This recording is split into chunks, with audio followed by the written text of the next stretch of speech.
मैं आपको कहूं कि रोज प्राणायाम करोगे सुबह उठ के, इसको साधारण मत समझो। कुछ लोगों ने प्राणायाम को शरीर स्वास्थ्य का माध्यम बताया, वो महामूर्ख है। कृष्ण कहते हैं भगवत गीता में कि आपकी आत्म साधना जितनी भी है वो प्राणायाम व्यायाम से शुरू होता है, और ये आगे चल के आपकी आत्म प्रदेश को शुद्ध करता है। किसको?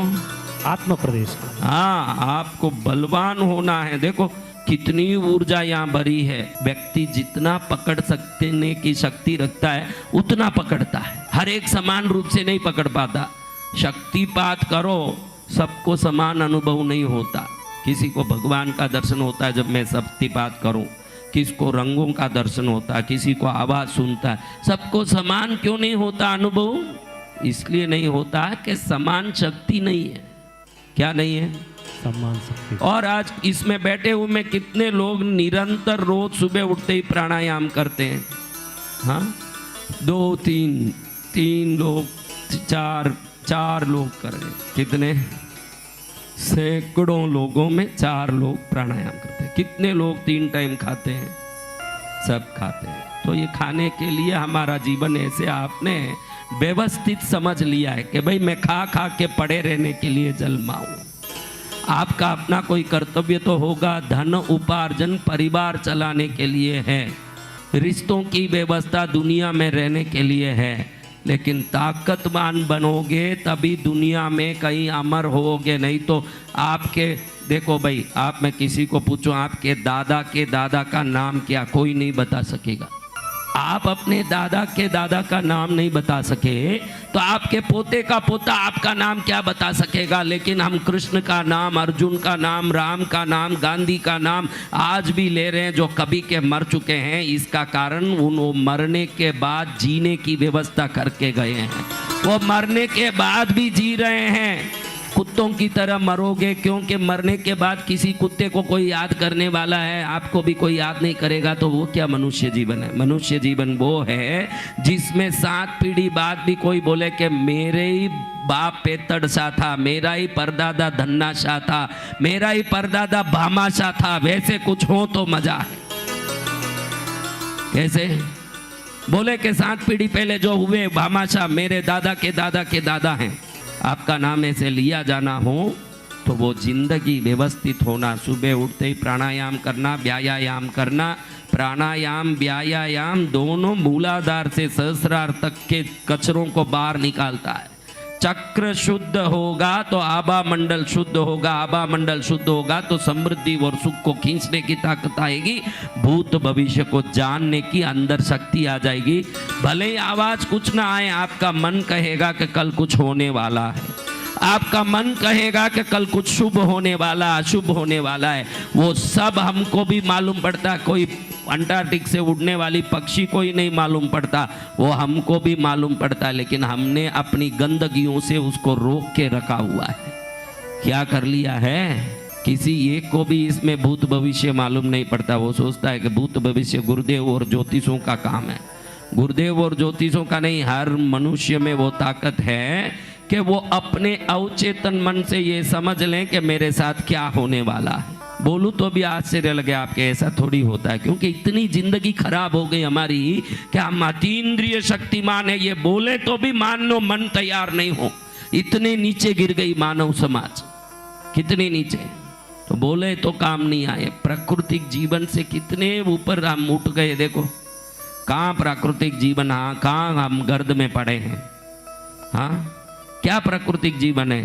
रात में 2 बजे तक सोने का नाम नहीं है, सुबह 8 बजे तक उठने का नाम नहीं है। कैसा जीवन है? देखिए, वापस पुनः प्राकृतिक जीवन जीवोगे तो ताकत, बल।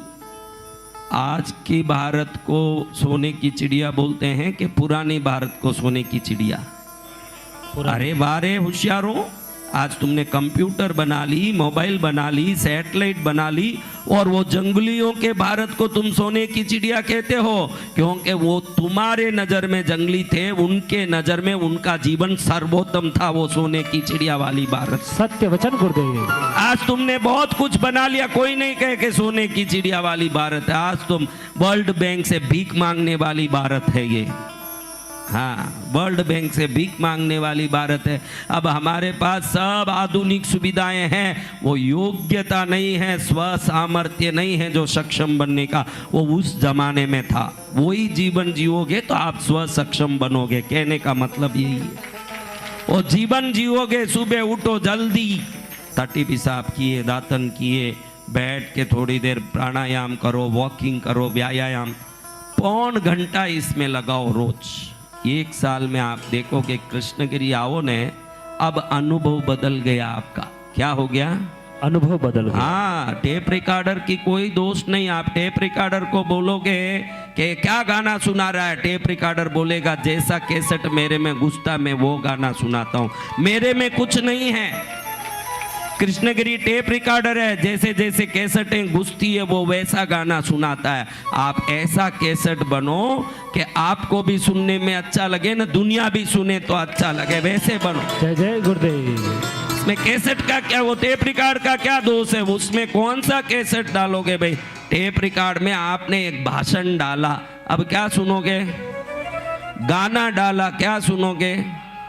यानी इस ईश्वरीय ऊर्जामय क्षेत्रों में व्यक्ति जैसे आता है वैसा पाता है। अगर पाना है तो वैसे बन के आना पड़ेगा, तब आप पूरा पाओगे। जय जय गुरुदेव। आप पूरा पाने के लिए वैसा कैसेट बनना जैसे घुसे तो सबको आनंद आ जाए, खुद को आनंद आ जाए कि ये गाना बहुत अच्छा है। वो खींचने की ताकत, ये ऊर्जा खुद तरसती है। ये ऊर्जा क्या करती है? गुरुदेव खुद तरसते हैं कि सब ले जाओ रे बेटो, ले जाओ ले जाओ।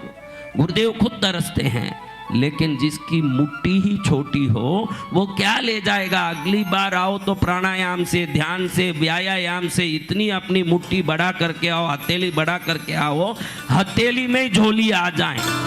जय जय गुरुदेव। अब है नहीं, वो फोर्स नहीं है। क्या नहीं है? फोर्स। वो लेने का हम जबरदस्ती डाल रहे हैं, वो अलग बात। कभी कभी जो पीता नहीं उस बच्चे को माँ संके से दूध पिलाती है ना, वैसे पिलाना पड़ रहा है। आप खुद ही खींचने वाले हो जाओगे, बहुत कुछ पाए। एक एक क्षण यहाँ की ऊर्जा जवाब देती है, आपको कुछ बोलना चाहती है। हर क्षण यहाँ सिद्धियाँ घूम रही है, हर एक कण में तरंगे भरी ये शक्ति की। मैंने कृष्णगिरी जैसे शक्तिशाली जगह दुनिया में कहीं देखा ही नहीं है। जय जय गुरुदेव।